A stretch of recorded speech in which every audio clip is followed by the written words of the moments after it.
Democracy Project.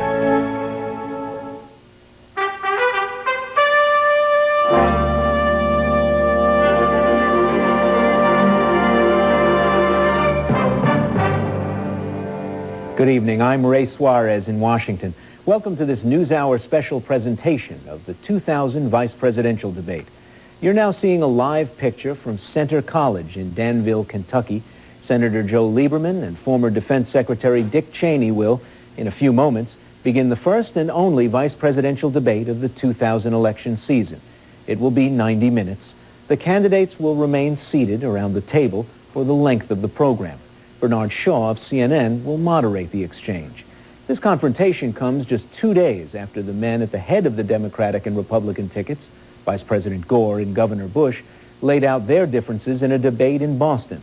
And once again, we'll have analysis as well as partisan reaction right after tonight's 90-minute encounter. We'll hear from syndicated columnist Mark Shields and Wall Street Journal columnist Paul Gigot, Republican John McLaughlin and Democrat Ray Strother, and our panel of historians, Doris Kearns-Goodwin, Michael Beschloss, Haynes Johnson, and Richard Norton Smith. We now go to Danville, Kentucky, and to Bernard Shaw.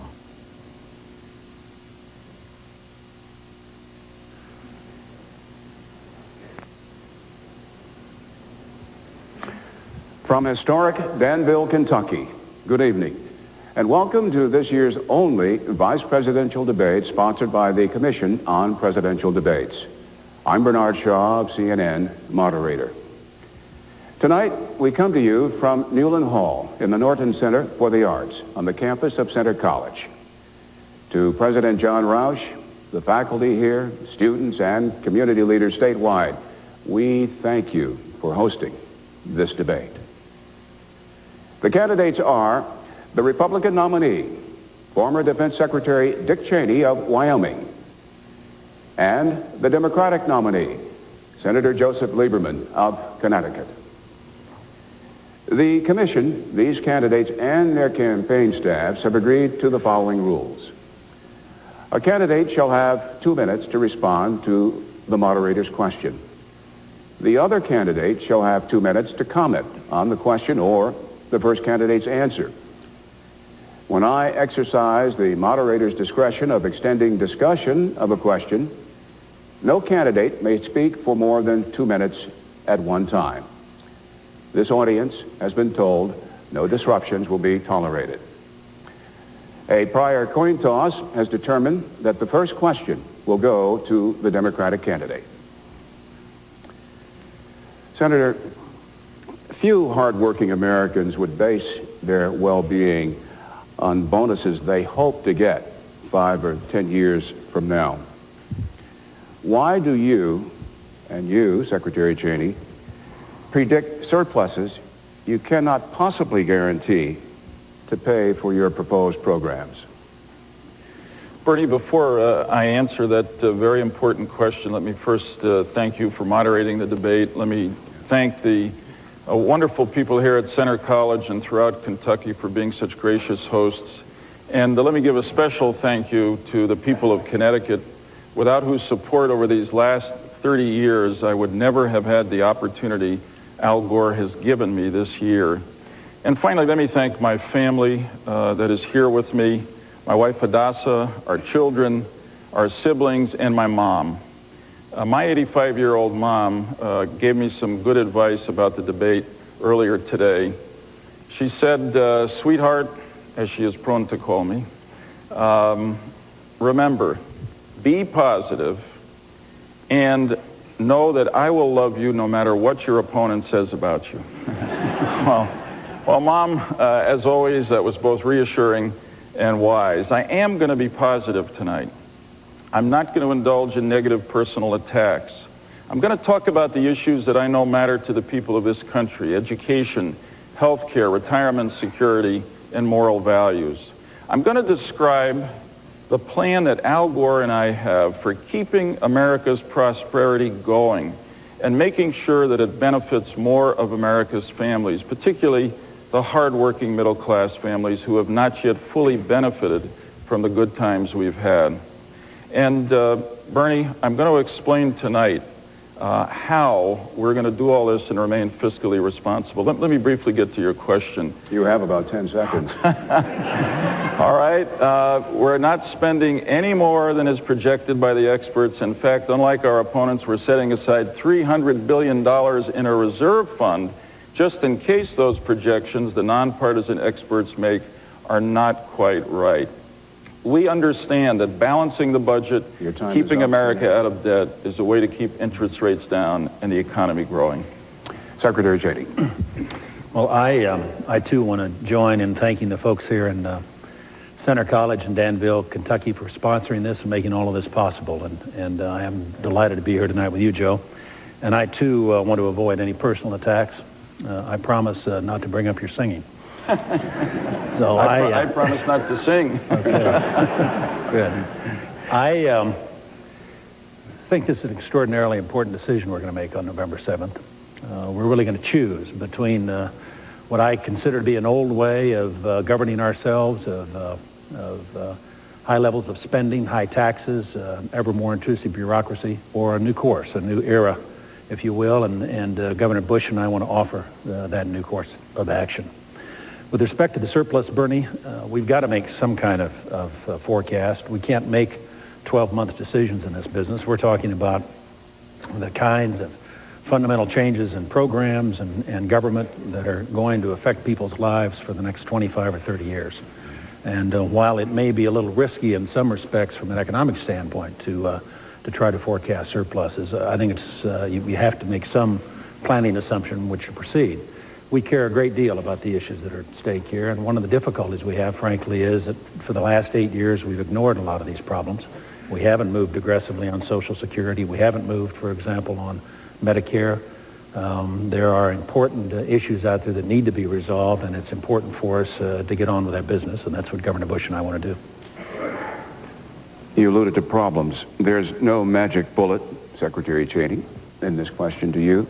No magic bullets to solve the problems of public education, but what's the next best solution? Well, I think public education is the solution. Our desire is to find ways to reform our educational system, to return it to its former glory. I'm a product of public schools. My family, my wife and daughters all went to public schools. We believe very much in the public school system. But if you look at where we are from the standpoint of the nation, the recent exams, for example, the National Assessment of Educational Progress, independent, nonpartisan testing service shows that there's been no progress on reading scores in the last 8 years, almost no progress on math. The achievement gap between minority and non-minority students is as big as it's ever been. We've had a significant increase in spending for education nationwide, but it's produced almost no positive results. That's really unacceptable from our standpoint, because if you look at it and think about it, we now have in our most disadvantaged communities, nearly 70% of our fourth graders can't read at basic level. We've graduated 15 million kids from high school in the last 15 years who can't read at basic level. They are permanently sentenced to a lifetime of failure. And what we want to do, what Governor Bush and I want to do, is to change that. We think we know how to do it. Governor Bush has done it in Texas. We want to emphasize local control so that the people here in Danville, Kentucky decide what's best for their kids. We want to insist on high standards. One of the worst things we can do is fail to establish high standards. In effect, to say to a youngster, because of their ethnic background or their income level, we don't have the same kind of expectations from you that we have from everybody else. And we want accountability. We have to test every child every year to know whether or not we're making progress with respect to achieving those goals and objectives. So we think it's extraordinarily important. This is probably the single most important issue in this campaign. Governor Bush has made it clear that when he's elected, this will be his number one priority as a legislative major to submit to the Congress. Senator?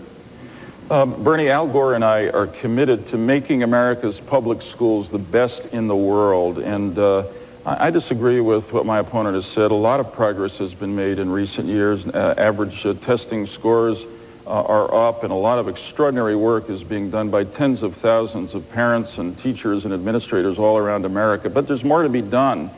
And if you will allow me, I want to go back to your last question, because it leads to this question. I think both of us agree that, leaving aside the Social Security and Medicare surpluses, there's $1.8 trillion in surplus available to spend over the next 10 years. As I said before, we're being fiscally responsible about it. We're taking $300 billion off the top to put in a reserve fund. The rest of it we're going to use for middle-class tax cuts and investments in programs like education. Now, there's a big difference here between these two tickets. Our opponents are going to spend $1.6 trillion of the $1.8 trillion surplus projected on that big tax cut that Al Gore talked about the other night so effectively. We're saving money to invest in education. You cannot reform education and improve it in this country without spending some money. Al Gore and I have committed $170 billion for that purpose, to recruit 100,000 new teachers, to reduce the size of classrooms, to help local school districts build new buildings so our children are not learning in crumbling classrooms. And we're not just going to stop at high school. We're going to go on and give the middle class the ability to deduct up to $10,000 a year in the cost of college tuition. Now that's a tremendous life-saving change which will help people carry on their education and allow them to develop the kinds of skills that will help them succeed in the high-tech economy of today. Very important issue, Bernie. Maybe we could extend on education for a moment. You're asking me to invoke the moderator's discretion I am on further asking discussion? you to invoke the moderator's discussion. Yes, sir, discretion. It is so granted. Thank you, sir. Your Honor, do I have a chance to respond? Of course you do. Thank you. The Secretary will have 2 minutes, and then you will have 2 minutes. Thank you. Let's talk about this question of the surplus, because it really drives a lot of what we're talking about here, Joe. And if you look at our proposal, we take half of the projected surplus and set it aside for Social Security, over $2.4 trillion. We take roughly a fourth of it for other urgent priorities, such as Medicare reform and education, several of these other key programs we want to support. And we take roughly one-fourth of it and return it in the form of a tax cut to the American taxpayer. We think it is extraordinarily important to do that, but it is a fundamental difference between our two approaches. If you look, frankly, by our numbers and the numbers of the Senate Budget Committee, which has totaled up all the promises that the Vice President Gore has made during the course of the campaign, they are some $900 billion in spending over and above that projected surplus already, and we still have a month to go in the campaign. The fact is that the program that we put together, we think is very responsible. The suggestion that somehow all of it is going for tax cuts isn't true. Another way to look at it is that over the course of the next 10 years, we'll collect roughly $25 trillion in revenue. We want to take about 5% of that and return that to the American taxpayer in the form of tax relief. We have the highest level of taxation now we've had since World War II. The average American family is paying about 40% in federal, state, and local taxes. We think it is appropriate to return to the American people so that they can make choices themselves and how that money ought to be spent, whether they want to spend it on education or on retirement or on paying their bills. It's their choice. It's their prerogative. We want to give them the opportunity to make those kinds of choices for themselves, and we think this is a totally reasonable approach. Senator? Bernie, let me start with the numbers. With all respect, the Senate Budget Committee estimates that Dick Cheney has just referred to are the estimates of the partisan Republican staff of the Senate Budget Committee. We're using the numbers presented by the nonpartisan Congressional Budget Office. And we start with an agreement, which is that the surplus in the Social Security Fund should be locked up and used for Social Security. That's where the agreement ends. We also agree and believe and pledge that the surplus in the Medicare Trust Fund should also be locked up with a sign on it that says, politicians, keep your hands off. Our opponents do not do that. In fact, they raid the Medicare Trust Fund to pay for, well, their tax cut and other programs that they can't afford because they've spent so much on the tax cut. Let me come back to the remaining $1.8 trillion that we've both talked about. The numbers show that $1.6 trillion goes to that big tax cut, which, as Al Gore said the other night, sends 43% to the top 1%. But really worse than that, when you add on the other spending programs that our opponents have committed to, plus the cost of their plan to privatize Social Security, by our calculation, they are 1.1 trillion in debt. And that means we go back down the road to higher interest rates, to higher unemployment, to a kind of stealth tax increase on every American family, because when interest rates go up, so too do the cost of mortgage payments, car payments, student loans, credit card transactions. So if we've learned anything over the last 8 years, it is that one of the most important things the government can do, the federal government, probably the most important, is to be fiscally responsible. And that's why Al Gore and I are committed to balancing the budget every year, in fact, to paying off the debt by the year 2012, when by our calculation, our opponent's economic plan still leaves America $2.8 trillion in debt. Time.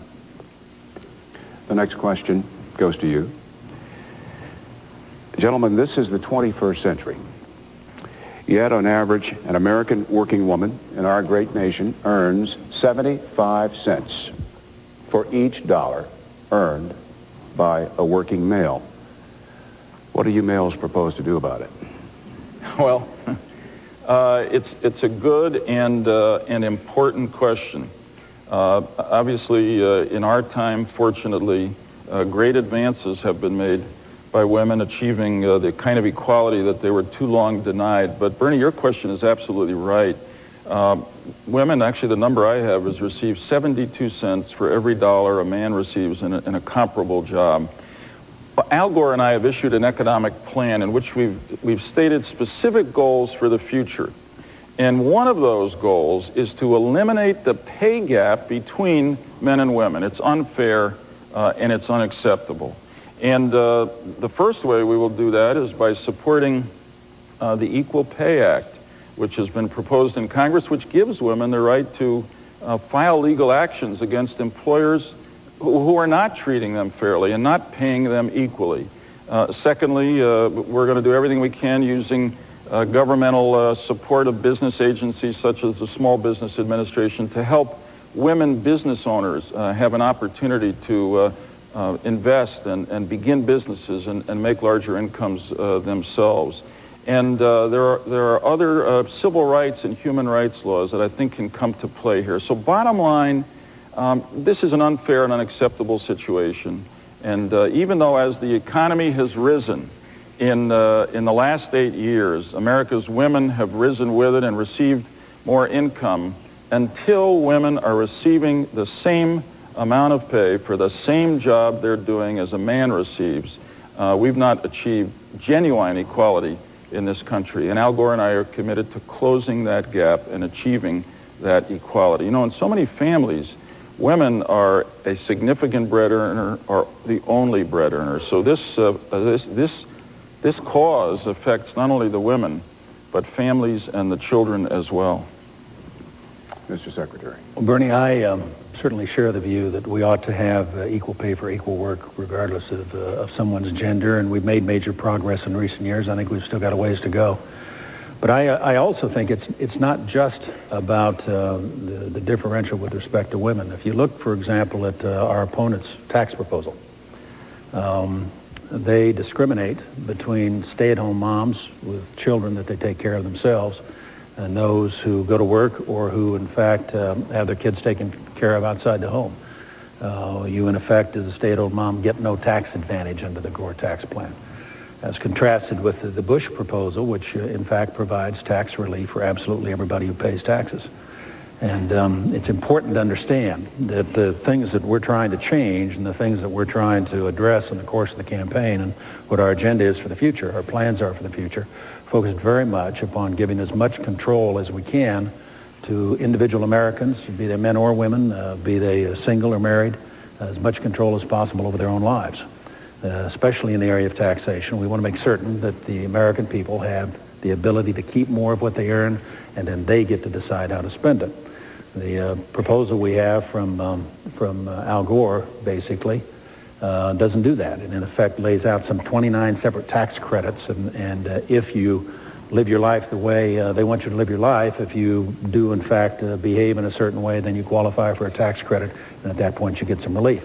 Bottom line, though, is 50 million American taxpayers out there get no advantages at all out of the Gore tax proposal, whereas under the Bush plan, everybody who pays taxes will, in fact, get tax relief. Bernie, might I have an opportunity to respond here? You can respond, Senator, but I caution you gentlemen that if you do this consistently, we're not going to cover a lot of topics. Okay. And after the senator responds, you don't have to feel compelled to respond to the senator. Depends on what he says, Bernie. Right. This is an important difference between us, and I want to try to clarify it briefly if I can. The first thing is that, in fact, the tax relief program that Al Gore and I have proposed, one of those many tax credits for the middle class that Dick just referred to, includes a $500 tax credit for stay-at-home moms, just as a way of saying we understand that you are performing a service for our society. We want you to have that tax credit. Second, the number of 50 million Americans not benefiting from our tax cut program is absolutely wrong. It's an estimate done on an earlier form of our tax cut program, and it's just plain wrong. And secondly, although Governor Bush says that his tax cut program, large as it is, gives a tax cut to everybody, as the newspapers indicated earlier this week, the Joint Committee on Taxation, again a nonpartisan group in Congress, has said that 27 million Americans don't get what the governor said they would in their tax cut program. Again, Al Gore and I want to live within our means. We're not going to give it all away in one big tax cut, and certainly not to the top 1% of the public that doesn't need it now. So we're focusing our tax cuts on the middle class in the areas where they tell us they need it. Tax credits for better and more expensive child care, tax credits for middle-class families that don't have health insurance from their employers, the tax deduction I talked about earlier, very exciting deduction, for up to $10,000 a year in the cost of a college tuition, a $3,000 tax credit for the cost, well, actually for a family member who stays home with a parent or grandparent who's ill, in a very exciting tax credit program that I hope I'll have a chance to talk about later, Bernie, that encourages savings by people early in life and any time in life by having the federal government match savings for the 75 million Americans who make $100,000 or less, up to $2,000 a year. So very briefly, if a young couple making $50,000 a year saves $1,000, the government will put another $1,000 in that account. By the time they retire, they'll not only have guaranteed Social Security, but more than $200,000 in that retirement fund. Now, Your time is up, Senator. Thank you, sir. Bernie, you have to be a CPA to understand what he just said. The fact of the matter is that the plan is so complex that ordinary Americans are never going to be able to figure out what they even qualify for. And it is a classic example of wanting to have a program, in this case a tax program, that will in fact direct people to live their lives in certain ways rather than empowering them to make decisions for themselves. It is a big difference between us. They like tax credits, we like tax reform and tax cuts. Mr. Secretary, this question is for you. Would you support the effort of House Republicans who want legislation to restrict distribution of the abortion drug, RU 486? Bernie, the abortion issue is a very tough one, without question, and a very important one.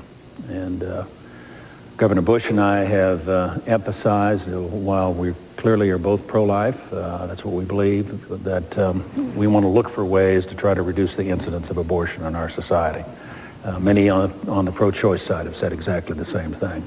Even Bill Clinton, who's been a supporter of abortion rights, has advocated reducing abortion to make it as rare as possible. With respect to the question of RU 486, we believe that, of course, that it's recently been approved by the FDA. That really was a question of whether or not it was safe to be used by women. They didn't address the question of whether or not there should or should not be abortion in the society so much as evaluate that particular drug.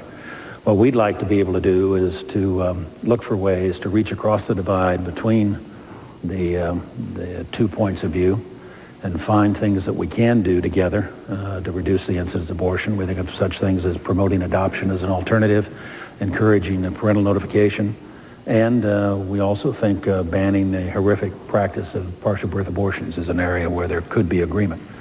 Congress has twice passed by overwhelming margins a significant number of votes from both parties the ban on partial birth abortions. Twice it's been vetoed by Bill Clinton and Al Gore. We would hope that eventually they would recognize that that's not a good position for them to be in. With respect to the RU 486 proposal at this stage, I haven't looked in particular at that particular piece of legislation. Governor Bush made it clear the other night that he did not anticipate that he would be able to go in and direct the FDA to reverse course on that particular issue, primarily because, as I say, the decision they made was on the efficacy of the drug, not the question of whether or not we supported abortion. Bernie, this is a very important question, and it is one on which these two tickets have dramatically different points of view. My answer is no. I would not support legislation that is being introduced in Congress to override the Food and Drug Administration decision on RU 486. The administration, FDA, worked 12 years on this serious problem. They made a judgment based on what was good for women's health. A doctor has to prescribe and care for a woman using it. I think it's a decision that we ought to let stand because it was made by experts. But let me say more generally that the significant difference here on this issue is that Al Gore and I respect and will protect a woman's right to choose, and our opponents will not. We know that this is a difficult, personal, moral, medical issue, but that is exactly why it ought to be left under our law to a woman, her doctor, and her God. Now, one area in which we agree, Al Gore and I, is that we believe that the government ought to do everything it can to reduce the number of unwanted pregnancies and therefore the number of abortions. And incidentally, here, there is good news to report. The number of abortions is actually down in America over the last 8 years. In fact, over the last 8 years, the number of teenage pregnancies has dropped 20%. And the reason it has is that there are good programs out there that Al Gore and I will continue to support, such as family planning and programs that encourage abstinence. But when the health of a woman is involved, I think the government has to be respectful. I supported, in fact, a bill in the Senate that would have prohibited late-term abortions except in cases where the health or life of the mother was involved. I did not support the so-called partial birth abortion bill because it would have prohibited abortion, that form of abortion, at any stage of the pregnancy, regardless of the effect on the health and life of the woman, and that's unacceptable. This question is for you, Senator. If Yugoslavia's Slobodan Milosevic prevails, notwithstanding the election results, would you support his overthrow? Well, there is good news from Belgrade today, Bernie, as you know, but it's unconfirmed. The encouraging news is that the state news agency is reporting that Mr. Kostunica is the president-elect. And there are some press reports, but they're unconfirmed, that Milosevic has actually left Belgrade. Now that is a very happy ending to a terrible story, and it's the end of a reign of terror. If that is not confirmed and does not happen, then I think the United States, with its European allies, ought to do everything we can to encourage the people of Serbia to do exactly what they've been doing over the last few days, to rise up and end this reign of terror and bring themselves, by Milosevic, and bring themselves back into the family of nations where they will be welcomed by the United States and others. You know, I'm very proud on this night, as it appears that Milosevic is about to or has fallen, of the leadership role the United States played in the effort to stop his aggression and genocide in Bosnia and Kosovo. I know our opponents have said that they thought that was an overreaching. It wasn't. It was a matter of principle and America's national interest and values. And the fact is that we stopped the aggression, we stopped the genocide, and therefore strengthened our relationship with our European allies in NATO, and in fact made the United States more respected and trusted by our allies and more feared by our enemies. I think that Vice President Gore played a critical role, passionate, purposive role in leading the administration, along with Republican supporters like Bob Dole and John McCain, to do the right thing in the Balkans. And hopefully tonight we are seeing the final results of that bold and brave effort. Secretary Cheney. Well, I noted, Bernie, that like Joe, certainly I'm pleased to see what's happened in Yugoslavia today. I hope it marks the end of Milosevic. I think probably more than anything else, it's a victory for the Serbian people. They've taken to the streets to support their democracy, to support their vote.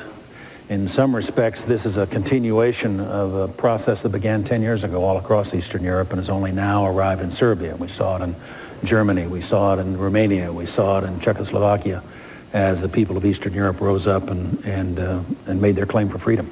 And I think we all admire that.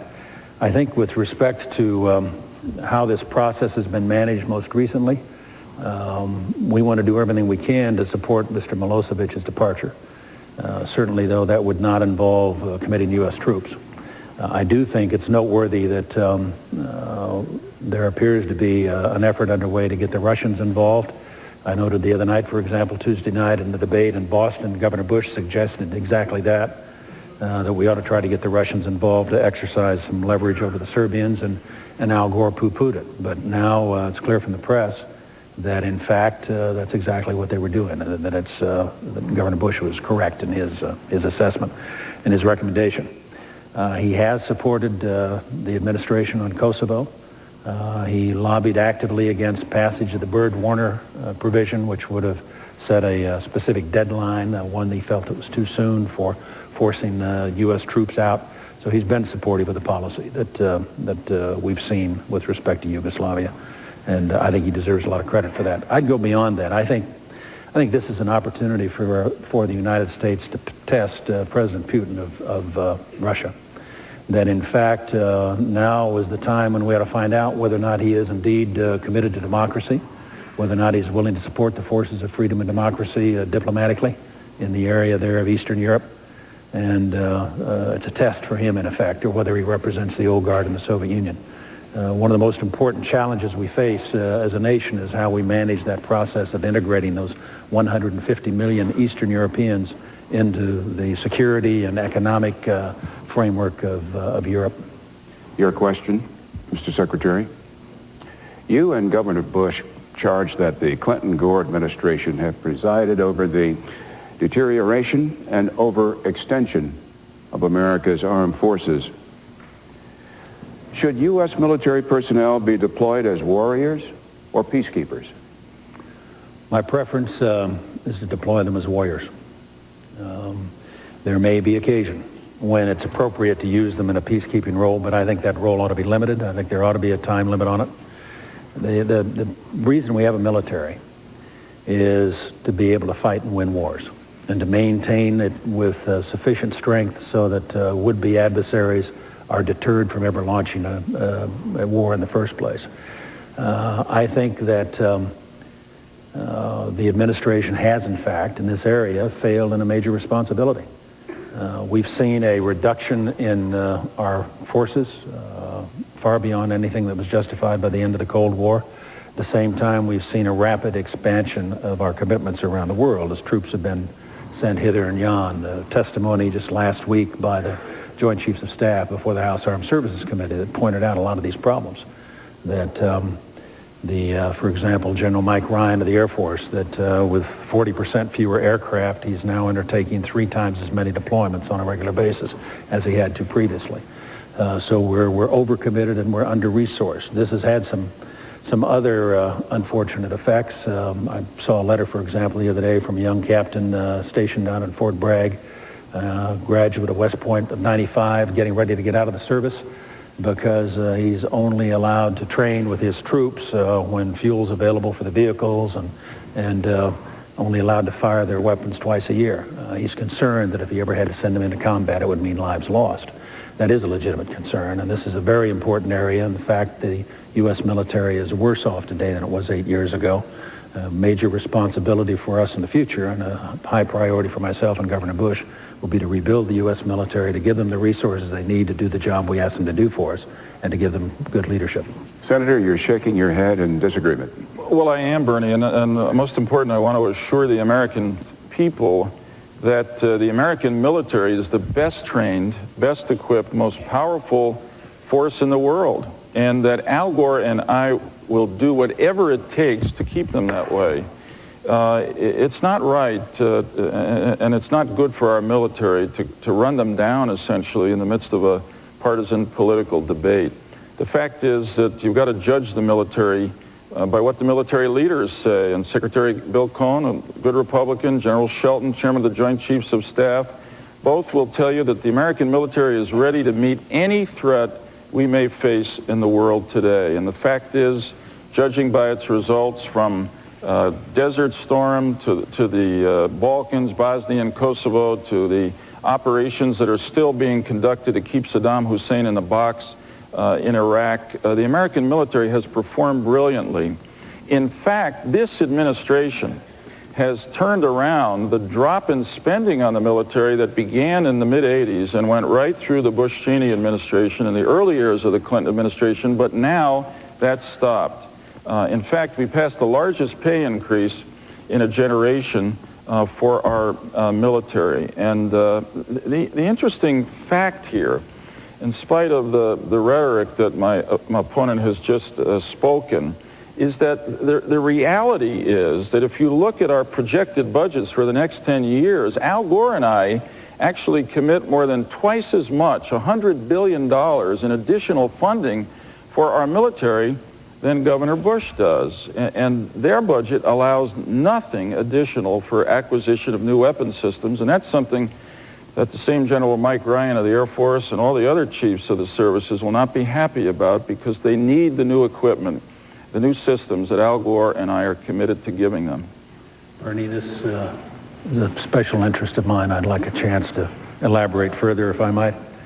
The facts are dramatically different. I'm not attacking the military, Joe. I have enormous regard for the men and women of the U.S. military. I had the great privilege of working with them for the 4 years I was Secretary of Defense, and no one has a higher regard than I do for them. But it's irresponsible to suggest that we should not have this debate in a presidential campaign, that we should somehow ignore what is a major, major concern. And if you have friends or relatives serving in the U.S. military, you know there's a problem. If you look at the data that's available, 40% of our Army helicopters that are not combat ready. Combat readiness level in the Air Force that's dropped from 85% to 65%. Significant problems of retention. The important thing for us to remember is that we're a democracy, and we're defended by volunteers. Everybody out there tonight wearing the uniform, standing on guard to protect the United States, is there because they volunteered to put on the uniform. And when we don't give them the spare parts they need to maintain their equipment, when we don't give our pilots the flying hours they need to maintain their proficiency, when we don't give them the kind of leadership that spells out what their mission is and lets them know why they're there and what they're doing, why they're putting their lives at risk, then we undermine that morale. That is an extraordinarily valuable trust. There is no more important responsibility for a President of the United States than his role as Commander-in-Chief and the obligation that he undertakes on behalf of all of us to decide when to send our young men and women to war. When we send them without the right kind of training, when we send them poorly equipped or with equipment that's old and broken down, we put their lives at risk. We will suffer more casualties in the next conflict if we don't look to those basic fundamental problems now. And with all due respect, Joe, this administration has a bad track record in this regard, and it's available for anybody who wants to look at the record, who wants to talk to our men and women in uniform, who wants to spend time with the members of the Joint Chiefs, wants to look at readiness levels and other indicators. Final point, the issue of procurement is very important because we're running now off the buildup of the investment we made back during the Reagan years. As that equipment gets old, it has to be replaced, and we've taken money out of the procurement budget to support other ventures. We have not been investing in the future of the U.S. military. Bernie, I think it's very important to respond to this. Yes, of course, it's an important debate to have as part of this campaign, but I don't want either the military to feel uneasy or the American people to feel insecure. And what I'm saying now, I'm basing on service on the Senate Armed Services Committee, talking to exactly the people Dick Cheney has mentioned, the Secretary of Defense, the Chiefs of Staff. I've visited our fighting forces around the world, and I'm telling you that we are ready to meet any contingency that might arise. The good news here, and the interesting news, is that we have met our recruitment targets in each of the services this year. In fact, in the areas where our opponents have said we are overextended, such as the Balkans, the soldiers there have the higher rate of re-enlistment than anywhere else in the service because they feel a sense of purpose, a sense of mission. In fact, this administration has begun to transform the American military, to take it away from being a Cold War force, to prepare it to meet the threats of the new generation of tomorrow, of weapons of mass destruction, of ballistic missiles, of terrorism, even of cyber warfare. And the fact is that Governor Bush recommended in his major policy statement on the military earlier this year that we skip the next generation of military equipment. Helicopters, submarines, tactical air fighters, all the rest. That would really cripple our readiness, exactly the readiness that Dick Cheney is talking about. Al Gore and I are committed to continuing this acquisition program, transforming the military. There's fewer people in uniform today, but person to person, person by person, unit by unit, this is the most powerful and effective military, not only in the world today, but in the history of the world. And again, Al Gore and I will do whatever is necessary to keep it that way. Senator Lieberman, this question to you. Once again, in the Middle East, peace talks on the one hand, deadly confrontations on the other, and the flashpoint Jerusalem. And then there's Syria. Is United States policy what it should be? Yes, it is. It has truly pained me in the last week, Bernie, to watch the unrest and the death occurring in the Middle East between the Israelis and the Palestinians.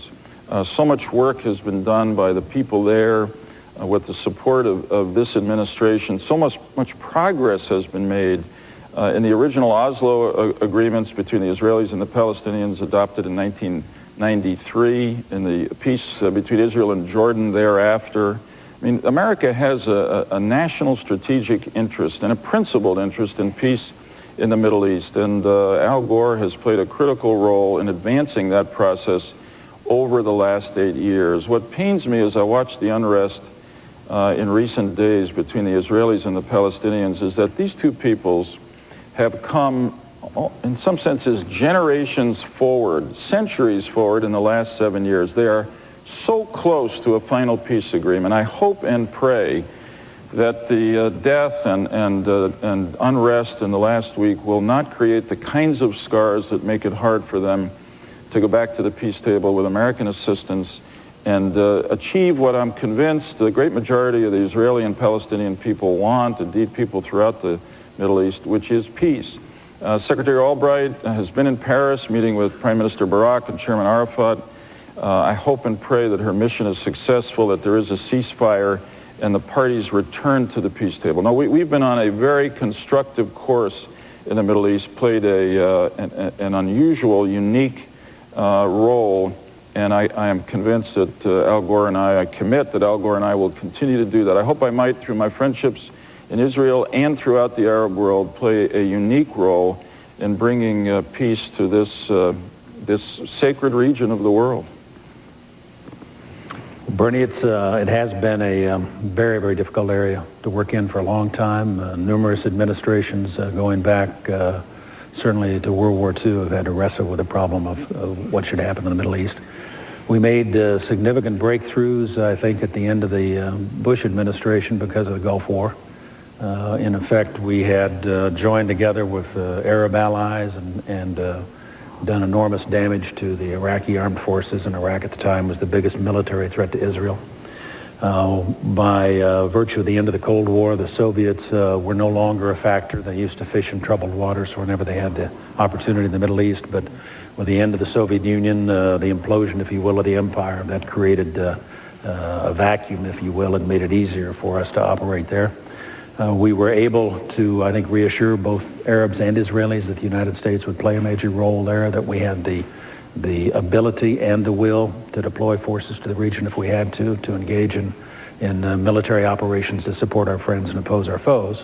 And of course, we were able to convene the Madrid conference that in effect was the first time Arab and Israeli sat down face to face and began this process of trying to move the peace process forward. I think also a lot of credit goes to some great men like Yitzhak Rabin.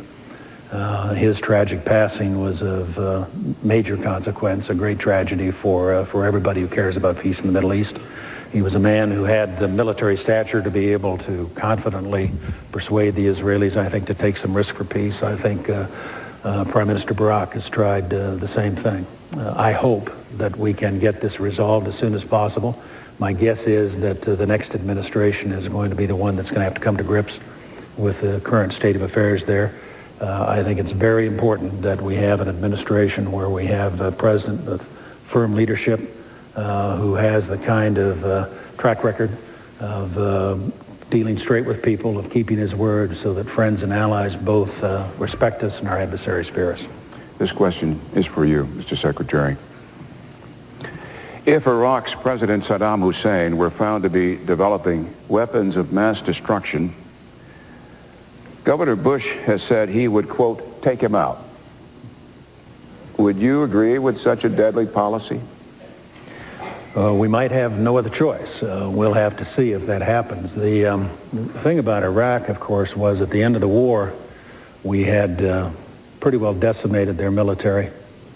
We had put them back in a box, so to speak. We had a strong international coalition arrayed against them, effective economic sanctions, and a very robust inspection regime that was in place so that the inspection regime under UN auspices was able to do a good job of stripping out the capacity to build weapons of mass destruction, the work that he'd been doing that had not been destroyed during the war on biological, chemical agents, as well as a nuclear program. Unfortunately, now we find ourselves in a situation where that started to fray on us, where the coalition now no longer is tied tightly together. Recently, the United Arab Emirates and Bahrain, two Gulf states, have reopened diplomatic relations with Baghdad. The Russians and the French now are flying commercial airliners back into Baghdad and sort of thumbing their nose, if you will, at the international sanctions regime. And of course, the UN inspectors have been kicked out, and there's been absolutely no response. So we're in a situation today where I think our posture vis-a-vis Iraq is weaker than it was at the end of the war. I think that's unfortunate. I also think it's unfortunate that we find ourselves in a position where we don't know for sure what might be transpiring inside Iraq. I certainly hope he's not regenerating that kind of capability, but if he were, if in fact Saddam Hussein were taking steps to try to rebuild nuclear capability or weapons of mass destruction, you'd have to give very serious consideration to military action to stop that activity. I don't think you can afford to have a man like Saddam Hussein with nuclear weapons, say, in the Middle East. Senator? Bernie, it would of course be a very serious situation if we had evidence, credible evidence, that Saddam Hussein was developing weapons of mass destruction. But I must say, I don't think a political campaign is the occasion to declare exactly what we would do in that case. I think that's a matter of such critical national security importance that it ought to be left to those commander-in-chief, the leaders of the military, the Secretary of State, to make that kind of decision without the heat of a political campaign. The fact is that we will not enjoy real stability in the Middle East until Saddam Hussein is gone. The Gulf War was a great victory, and incidentally, Al Gore and I were two of the 10 Democrats in the Senate who crossed party lines to support President Bush and Secretary Cheney in that war, and we're both very proud that we did that. But the war did not end with a total victory, and Saddam Hussein remained there. And as a result, we have had almost 10 years now of instability. We have continued to operate almost all of this time military action to enforce a no-fly zone. We have been struggling with Saddam about the inspectors. We ought to do, and we are doing everything we can to get those inspectors back in there. But in the end, there's not going to be peace until he goes. And that's why I was proud to co-sponsor the Iraq Liberation Act with Senator Trent Lott, why I have kept in touch with the indigenous Iraqi opposition, broad-based, to Saddam Hussein. Vice President Gore met with them earlier this year. We are supporting them in their efforts, and we will continue to support them until the Iraqi people rise up and do what the people of Serbia have done in the last few days. Get rid of a despot. We will welcome you back into the family of nations where you belong. Senator Lieberman, this question is to you. Many experts are forecasting continuing chaotic oil prices on the world market. Wholesale natural gas prices here in our country are leaping. Then there are coal and electricity. Have previous Republican and Democratic Congresses and administrations, including this one, done their job to protect the American people? Not enough, but this administration and Vice President Gore and I have had both a long-term strategy to develop energy independence and a short-term strategy.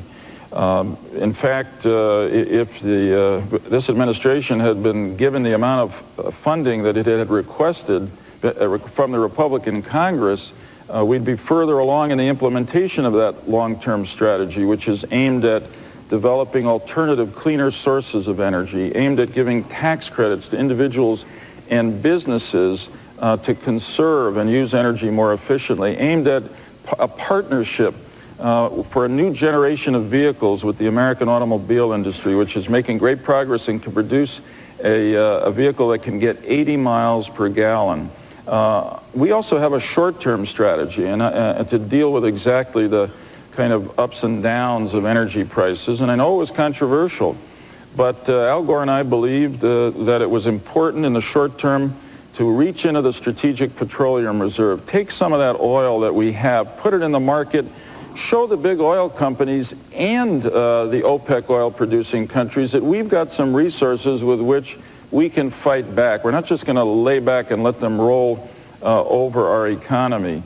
And we did it also because gasoline prices were rising and home heating oil inventories were real low. And both of our tickets agree on LIHEAP, the Low-Income Housing Assistance Program, but our opponents really offer no assistance to middle-class families who are hit by rising gas prices and a shortage of home heating oil. The fact is that since the reserve was opened, the price of oil on world markets has dropped $6 a barrel. Now, that's a good result, and I'm proud of it. Mr. Secretary? Bernie, this is an area where, again, I think Joe and I have fairly significant disagreements. My assessment is that there is no comprehensive energy policy today, that as a nation we are in trouble because the administration has not addressed these issues. We have the prospects of brownouts in California. We have a potential home heating oil crisis in the Northeast. We've got gasoline price rises, various other places. For years now, the administration has talked about reducing our dependence on foreign sources of oil, but they haven't done it. In fact, we've gone exactly in the opposite direction. We've got the lowest rate of domestic production of oil now in 46 years. You have to go back to 1954 to find a time when we produced as little oil as we do today. Our imports are at all-time record high. In the month of June, we imported almost 12 million barrels a day. That means we're more subject to the wide fluctuations and swings in price. We have other problems. We don't have refinery capacity. We haven't built a new refinery in this country for over 10 years. And the refineries are now operating at 96 or 97% of capacity, which means even with more crude available, they're probably not going to be able to do very much by way of producing additional home heating oil for this winter. We have a serious long-term problem of our growing dependence on foreign sources of energy.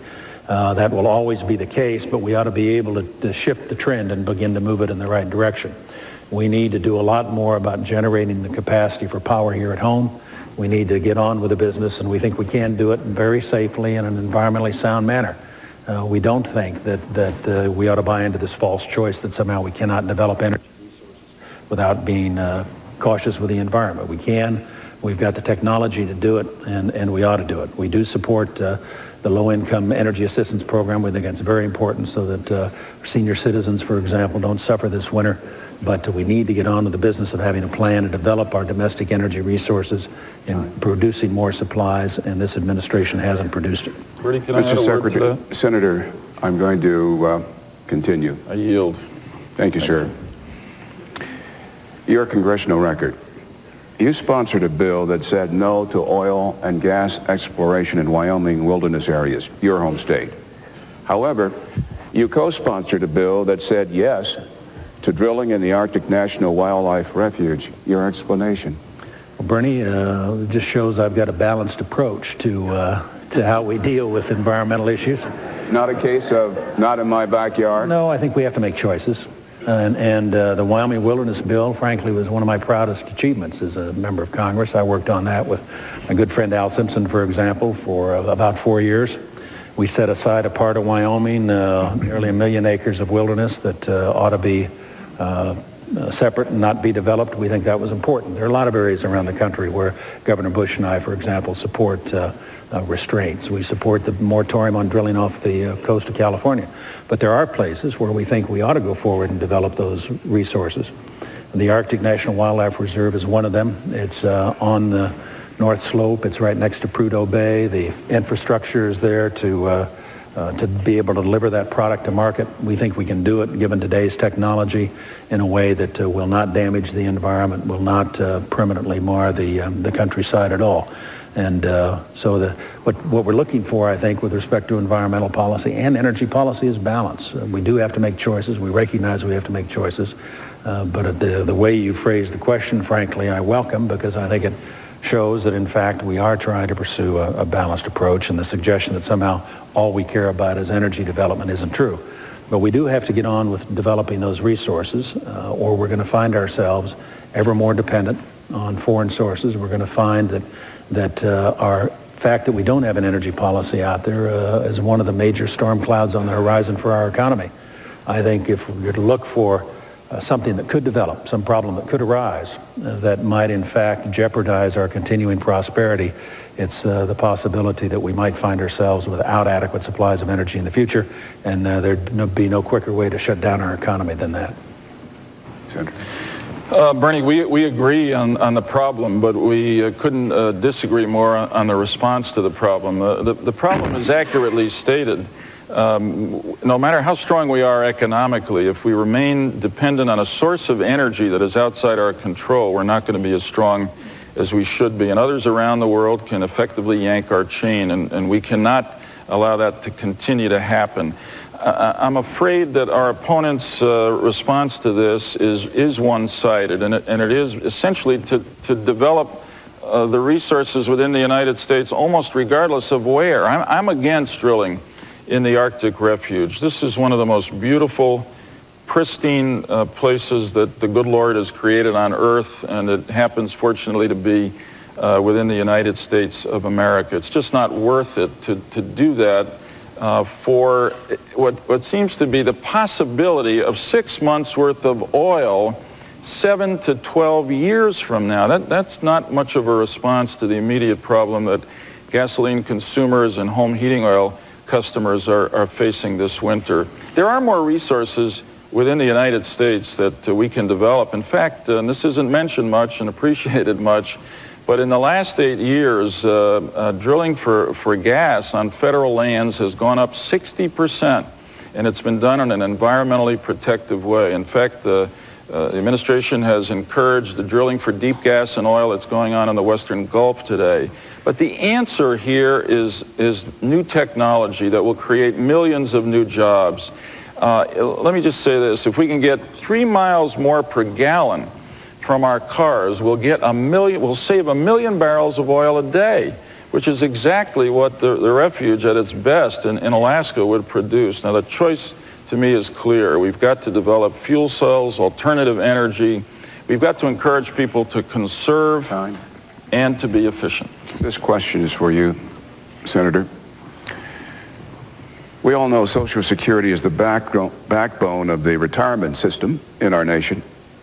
Can either of you pledge tonight categorically that no one will lose benefits under your plans? Yes, indeed. I can pledge to the American people categorically that no one will lose benefits under our plan for Social Security as far forward as 2054.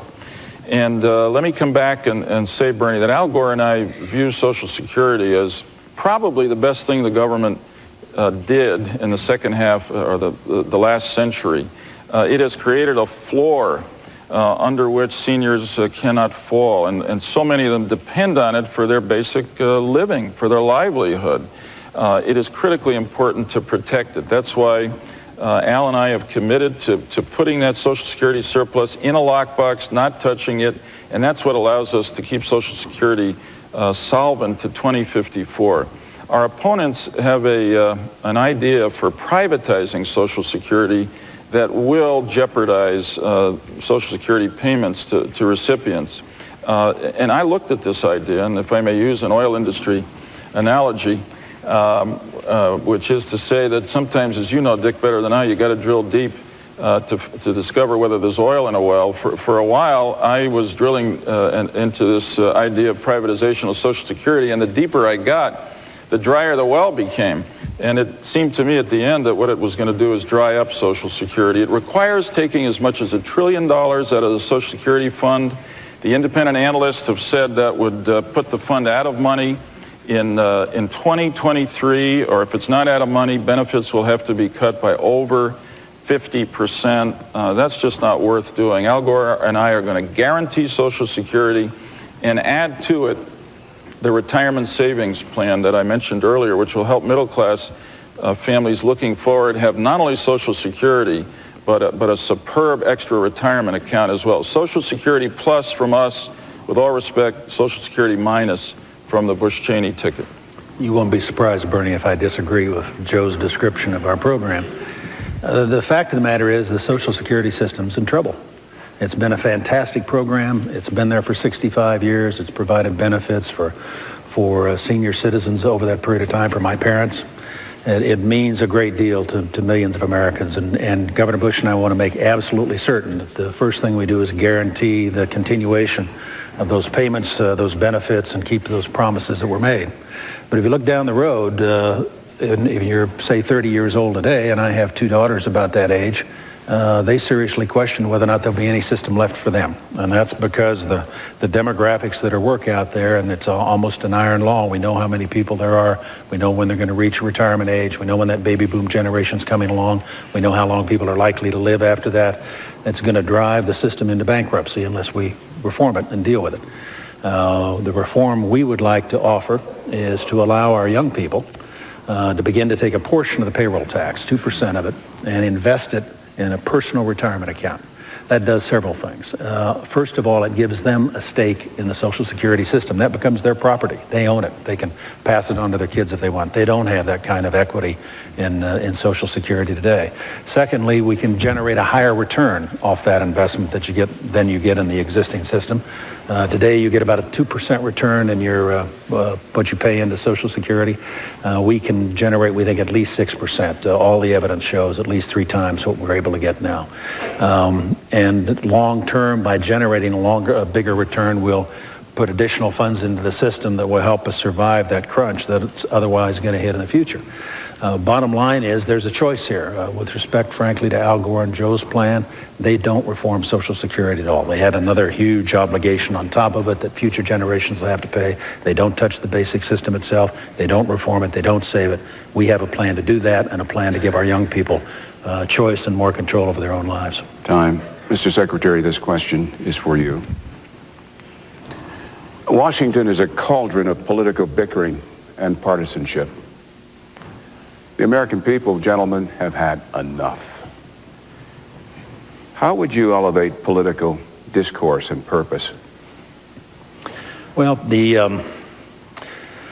I think there are a number of ways to do it. First of all, I agree with your assessment. I think I've been out of Washington for the last 8 years, Bernie, and spent the last 5 years running a company, global concern, and I've been out in the private sector, building a business, hiring people, creating jobs. I've got a different perspective on Washington than I had when I was there in the past. I'm proud of my service in Washington for 25 years, but also proud that I had the opportunity to go out and get a different experience. And you're absolutely right. People are fed up. They've had enough with the bickering and the partisanship that seems to characterize the debate that goes on in the nation's capital.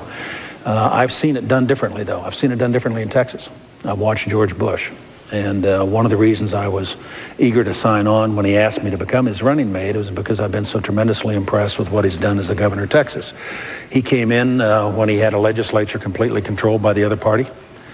He managed to reach across partisan lines and unite Republicans and Democrats and independents, put them to work to achieve good things for the state of Texas. Partly because he didn't point the finger of blame looking for scapegoats, he was quick to share the credit. We ended up, as a result of that activity at the end of his first term, the top Democrat in the state, Lieutenant Governor Bob Bullock, endorsed the Republican.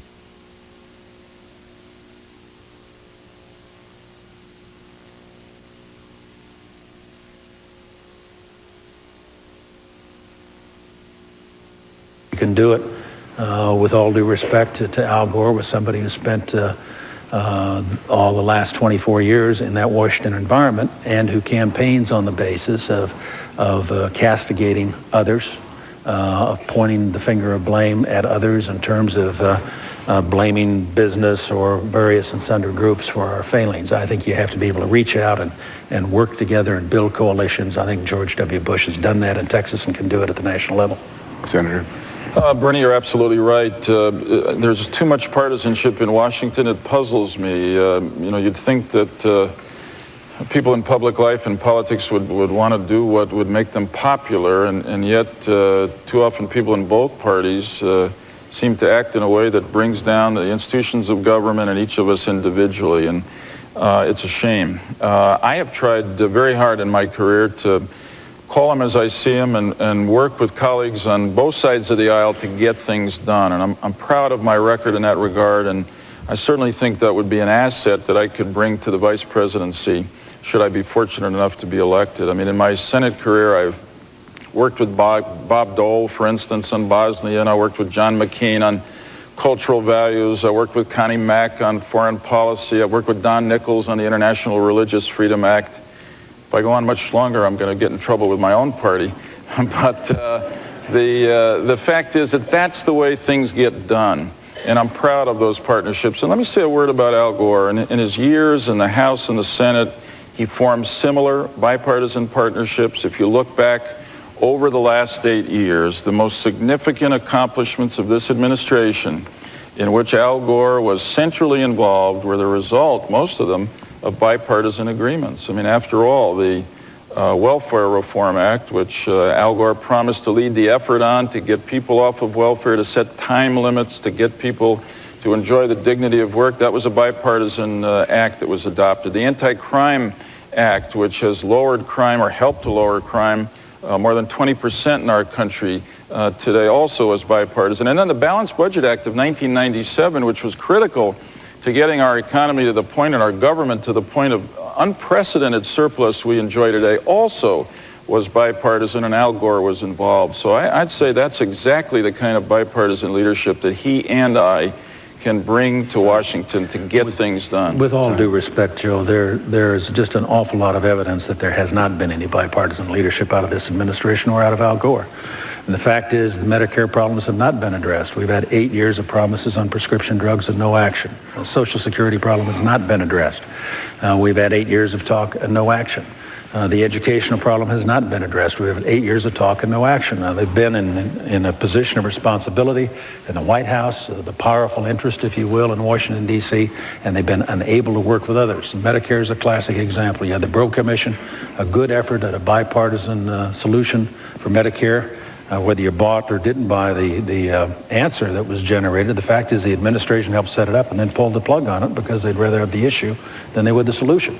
This administration has not led from a bipartisan standpoint, and I really do think that Al Gore's record in this regard isn't very good. Bernie, Dick Cheney must be one of the few people in America who thinks that nothing has been accomplished in the last 8 years. I mean, the fact is that Promises were made and promises were kept. I mean, did Al Gore make promises in 1992? Absolutely. Did he deliver?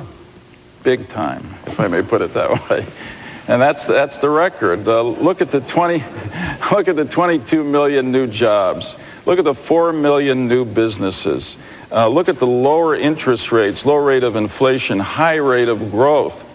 I think if you asked most people in America today that famous question that Ronald Reagan asked, are you better off today than you were 8 years ago, most people would say yes. And I'm pleased to see, Dick, from the newspapers that you're better off than you were 8 years ago, too. And most of it, and I can tell you, Joe, that the government had absolutely nothing to do with it.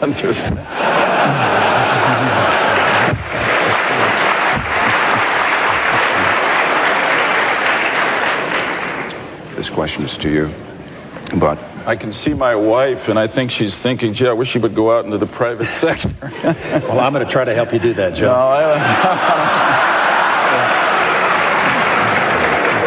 No, I think you've done so well there. I want to keep you there.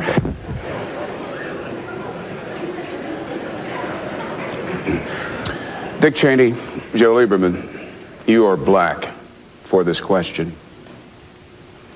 Imagine yourself an African American. You become the target of racial profiling, either while walking or driving. African American Joseph Lieberman, what would you do about it? I'd be outraged. It is such an assault on the basic promise that America makes that the law will treat individuals as individuals regardless of their status, that is to say their race, their nationality, their gender, their sexual orientation, et cetera, et cetera. And the sad fact is that racial profiling occurs in this country. I have a few African American friends who've gone through this horror, and you know, it makes me want to kind of hit the wall because it is such an assault on their humanity and their citizenship. We can't tolerate it anymore. That's why I've supported legislation in the first instance in Congress, because it's the most we could get done to do hard studies to make the case of the extent to which racial profiling is occurring in our country. But it's also why I'm so proud that Al Gore has said two things. First, we would issue, if we're fortunate enough to be elected, an executive order prohibiting racial profiling. And secondly, the first Civil Rights Act legislation we would send to Congress would be a national ban on racial profiling. It is just wrong. It is un-American. And to think that in the 21st century this kind of nonsense is still going on, we've got to stop it. And the only way to stop it is through the law. I mean, the law, after all, is meant to express our values and our aspirations for our society, and our values are violently contradicted by the kind of racial profiling that I know exists. And I just had a friend a while ago, Bernie, who works in the government, works at the White House, African American, stopped, surrounded by police for no other cause that anyone can determine than the color of his skin. That can't be in America anymore. Mr. Secretary. Well, Bernie, I'd like to answer your question to the best of my ability, but I don't think I can understand fully what it would be like. Try hard to put myself in that position and imagine what it would have been like, but of course I've always been part of the majority. I've never been part of a minority group, but it has to be a horrible experience. It's the sense of anger and frustration and rage that would go with knowing that the only reason you were stopped, the only reason you were arrested was because of your color of your skin, would make me extraordinarily angry.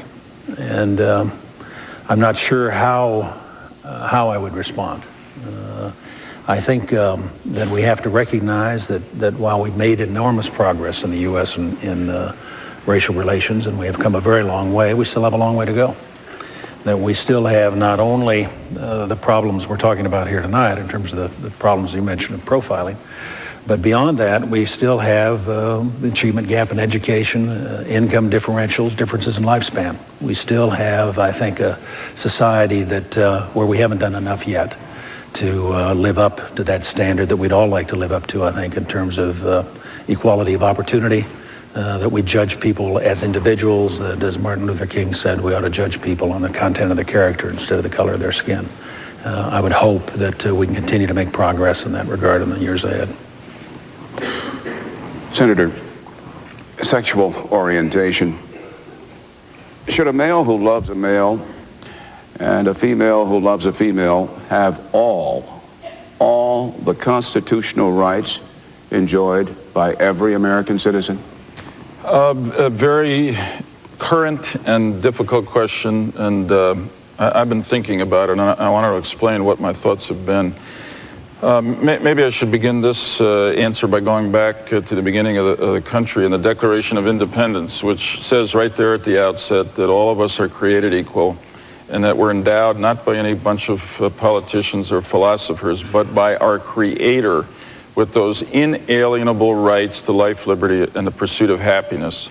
At the beginning of our history, that promise, that ideal was not realized or experienced by all Americans, but over time since then, we have extended the orbit of that promise. And in our time, at the frontier of that effort is extending those kinds of rights to gay and lesbian Americans who are citizens of this country and children of the same awesome God just as much as any of the rest of us are. That's why I have been an original co-sponsor of the Employment Non-Discrimination Act, which aims to prevent gay and lesbian Americans who are otherwise qualified from being discriminated against in the workplace. And I've sponsored other pieces of legislation and taken other actions that carry out that ideal. The question you pose is a difficult one for this reason. It confronts or challenges the traditional notion of marriage as being limited to a heterosexual couple, which I support. But I must say I'm thinking about this because I have friends who are in gay and lesbian partnerships who've said to me, isn't it unfair that we don't have similar legal rights to inheritance, to visitation when one of the partners is ill, to health care benefits? And that's why I'm thinking about it, and my mind is open to taking some action that will address those elements of unfairness while respecting the traditional religious and civil institution of marriage. Mr. Secretary. This is a tough one, Bernie. The fact of the matter is we live in a free society, and freedom means freedom for everybody. We don't get to choose and shouldn't be able to choose and say, you get to live free, but you don't. And I think that means that people should be free to enter into any kind of relationship they want to enter into. It's really no one else's business in terms of trying to regulate or prohibit behavior in that regard. The next step then, of course, is the question you ask of whether or not there ought to be some kind of official sanction, if you will, of the relationship, or if these relationships should be treated the same way a conventional marriage is. That's a tougher problem. That's not a slam dunk. I think the fact of the matter, of course, is that matters are regulated by the states. I think different states are likely to come to different conclusions, and that's appropriate. I don't think there should necessarily be a federal policy in this area. I try to be open-minded about it as much as I can and tolerant of those relationships. And like Joe, I'm also wrestle with the extent of which there ought to be legal sanction of those relationships. I think we ought to do everything we can to tolerate and accommodate whatever kind of relationships people want to enter into. It occurs to me that your moderator has committed a boo-boo. I asked the racial profiling question of you. You responded. And then I asked the sexual orientation question of you. I should not have done that in terms of rotation. Gentlemen, I apologize. We forgive you. Thank you. You're human like we are. Mr. Secretary, Vice President of the United States of America, what would you bring to the job that your opponent wouldn't? We clearly come from different political perspectives. Joe is a Democrat from New England. I'm a Republican from the West, from Wyoming. And I think that weighs into it to some extent. Clearly, we're both in the positions we're in because of our personal relationships with our principals. I think the areas that I would bring are the things that Governor Bush emphasized when he picked me. That I had been White House Chief of Staff and ran the White House under President Ford, that I had spent 10 years in the House, 8 of that in the leadership, served as Secretary of Defense, and then had significant experience in the private sector. And I think that where there are differences between Joe and myself in terms of background and experience, I clearly have spent a lot of time in executive positions, running large organizations, both in private business as well as in government. And that's a set of qualifications that Governor Bush found attractive when he selected me. I'll leave it at that. Senator. Bernie, I have great respect for Dick Cheney. I don't agree with a lot of things he said in this campaign, but I have great respect for him. He was a very distinguished Secretary of Defense, and I don't have anything negative to say about him. So I want to say, with the humility that is required to respond to this statement, that I think what I would bring to the office of the Vice Presidency is a lifetime's experience.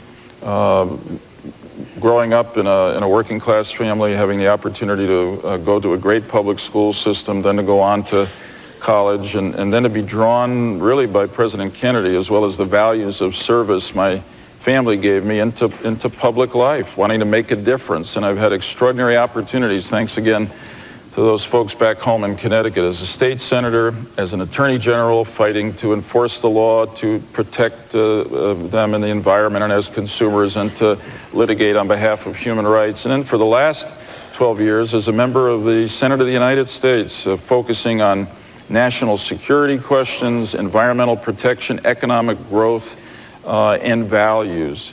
But perhaps what I most bring is a friendship and shared values and shared priorities with Al Gore. I have tremendous respect for Al Gore. I've known him for 15 years.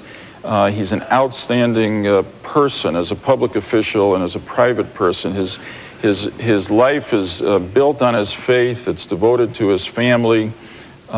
He volunteered for service in Vietnam from the beginning in Congress. He's been willing to take on the big interest and fight for average people. As Vice President, he's been, I think, the most effective Vice President in the history of the United States, and he's got the right program to use the prosperity all the American people have earned to help particularly hardworking middle-class families raise up their children to enjoy a better life. I think that's what this is all about, and why I'm so proud to be his running mate. And because of my boo-boo, I'm going to direct this question again to Secretary Cheney.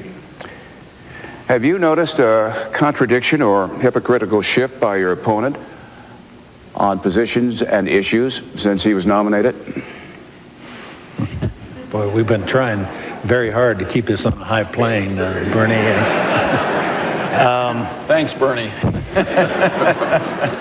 I do have a couple of concerns where I like the old Joe Lieberman better than I do the new Joe Lieberman. Let me see if I can put it in those terms. Joe established, I thought, an outstanding record in his work on this whole question of violence in the media and the kinds of materials that were being peddled to our children. And many of us on the Republican side admired him for that. There is, I must say, the view now that having joined with Al Gore on the ticket on the other side, that depth of conviction that we'd admired before isn't quite as strong as it was perhaps in the past. The temptation on the one hand to criticize the activities of the industry, as was pointed out recently in the Federal Trade Commission, where they're taking clearly material meant for adults and selling it to our children. At the same time, they are participating in fundraising events with some of the people responsible for that activity. Has been a source of concern for many of us. We were especially disturbed, Joe, at a recent fundraiser you attended where there was a comedian who got up and criticized George Bush's religion. I know you're not responsible for having uttered any words of criticism of his religion, but To some extent, my concern would be, frankly, that you haven't been as consistent as you had been in the past, that a lot of your good friends like Bill Bennett and others of us who'd admired your firmness of purpose over the years have felt that you're not quite the crusader for that cause that you once were. Well, Bernie, you'll not be surprised to hear that I disagree. First, let me talk about that joke about religion, which I found very distasteful. And believe me, if anybody has devoted his life to respecting the role of religion in American life and understands that Americans from the beginning of our history have turned to God for strength and purpose, it's me. And any offense that was done, I apologize for, and I thought that humor was unacceptable. Let me come to the question of Hollywood and then answer the general question. Al Gore and I have felt for a long time, first as parents, and then only second as public officials, that we cannot let America's parents stand alone in this competition that they feel they're in with Hollywood to raise their own kids and give their kids the faith and the values that they want to give them. And I've been a consistent crusader on that behalf. John McCain and I actually requested the Federal Trade Commission report that came out 3 or 4 weeks ago, which proved conclusively that the entertainment industry was marketing adult-rated products to our children. Now, that is just unacceptable. And one finding was that they were actually using 10 to 12-year-olds to test screen adult-rated products. When that report came out, Al Gore and I said to the entertainment industry, stop it. And if you don't stop it in 6 months, we're going to ask the Federal Trade Commission to take action against you. There was no similar strong response from our opponents. We repeated that message when we went to Los Angeles. I repeat it today. We will not stop until the entertainment industry stops marketing its products to our children. Unfortunately, I'm running out of time, but let me just say that Al Gore and I'm out. Maybe I can come back to it. No, please continue. You have about 10 seconds. Pardon the interruption. All right. Al Gore and I agree on most everything. We disagree on some things, and he said to me from the beginning, be yourself. That's why I chose you. Don't change a single position you have, and I have not changed a single position since Al Gore nominated me to be his vice president. Gentlemen, now closing statements. A prior coin toss has determined that you begin, Senator Lieberman. Thanks, Bernie. That went very quickly. Thank you, Bernie, and thanks, Dick Cheney, for a very good debate. I'm told that tens of millions of people have been watching this debate tonight. I must say that I wish one more person were here to watch it, and that's my dad, who died 15 years ago. If my dad were here, I would have the opportunity to tell him that he was right when he taught me that in America, if you have faith, work hard, and play by the rules, there is nothing you cannot achieve. And here I am, even the son of a man who started working a night shift on a bakery truck and end up being a candidate for vice president of the United States. That says a lot about the character of this nation and the goodness of you, the American people. I will tell you that Hadassah and I have traveled around this country in the last couple of months and met thousands and thousands of parents, just like our moms and dads, hardworking middle-class people, paying their taxes, doing the jobs that keep the country running, trying so hard to teach their kids right from wrong, and believing in their hearts that their kids can make it. And I agree with them. But to make it, they need a leader who will stand up and fight for them, for good education, the best education in the world, for a sound retirement system, for prescription drug benefits for their parents, and for a government that is fiscally responsible, balances the budget, keeps interest rates down so that they can afford to buy a home or to send their kids to college. To me, Al Gore is that leader and will be that kind of president. You know, for 224 years, Americans have dreamed bigger dreams and tried bolder solutions than any other people on earth. Now is not the time to settle for less than we can be.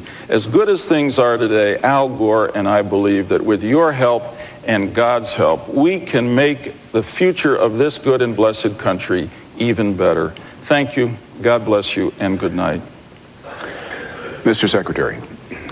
Well, Bernie, I want to thank you and Joe as well. I've enjoyed the debate this evening, and also want to thank the folks here at Center College in Danville, Kentucky. They've really done a tremendous job of making this possible. This is a very important decision we're going to make on November 7th. We really have a fundamental choice between whether or not we continue with our old ways of big government, high taxes, an ever more intrusive bureaucracy, or whether we take a new course for a new era. And Governor Bush and I want to pursue that new course. We want to reform the Social Security system to guarantee that the benefits will be there for our retired folks, as well as make it possible for our young people to invest a portion of their payroll tax into a retirement account that they'll control and give them greater control over their own lives. We want to reform the Medicare system, again, to make certain the benefits are there for our senior citizens, but also to provide prescription drug coverage for them and to give them a range of choices in terms of the kind of insurance they have. We want to reform the education system. We want to restore our public schools to the greatness that they once represented, so that every parent has the opportunity to choose what's best for their child, and so that every child has an opportunity to share in the American dream. We also want to reform the tax code. We think it's very important, now that we have a surplus, that a portion of that surplus go back to the people who earned it. It's not the government's money, it's your money. You're entitled to it, and we'd like to see to it that we provide tax relief for everybody who pays taxes. Finally, we think it's very important to rebuild the U.S. military. The military is in trouble. The trends are in the wrong direction. They're the finest men and women in uniform that you'll find any place in the world, but they deserve our support. They deserve the resources that we need to provide for them, and they deserve good leadership. George Bush is the man to do this. I've seen him do it in Texas. What we need is to be able to reach across the aisle, put together coalitions of Republicans and Democrats, and build the kinds of coalitions that'll get something done finally in Washington. George Bush is a good man, an honorable man, a man of great integrity. He'll make a first-rate president. Secretary Cheney, Senator Lieberman, your debate now joins American political history. We thank you. Thank you, Bernie. Quite welcome. It's a great evening.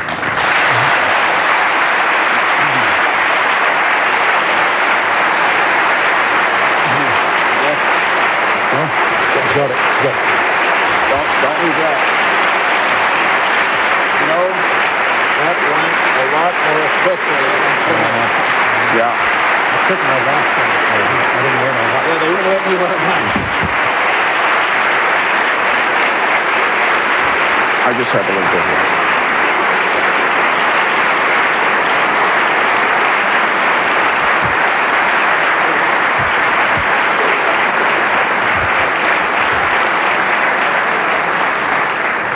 Well, you hear the appreciation here, and our thanks also to Center College, the community of Danville, and of course, the Bluegrass State, Kentucky. Ladies and gentlemen, please join my colleague, Moderator Jim Lehrer, for the next presidential debate next Wednesday night at Wake Forest University in Winston-Salem, North Carolina. For the Commission on Presidential Debates, I'm Bernard Shaw. Good night from Danville, Kentucky. Gentlemen, real pleasure. This is Ray Suarez in Washington. You've been watching the vice presidential debate between Dick Cheney and Joe Lieberman. Families have now joined the candidates on stage. The two debaters shook hands warmly, exchanged some pleasantries when the time was called. Syndicated columnist Mark Shields and Wall Street Journal columnist Paul Gigot are with me here in Washington. Mark, what do you make of what you just saw? Well, Bernie, if the first test of the character and judgment of a presidential nominee is the running mate that he chooses, then both George Bush and Al Gore passed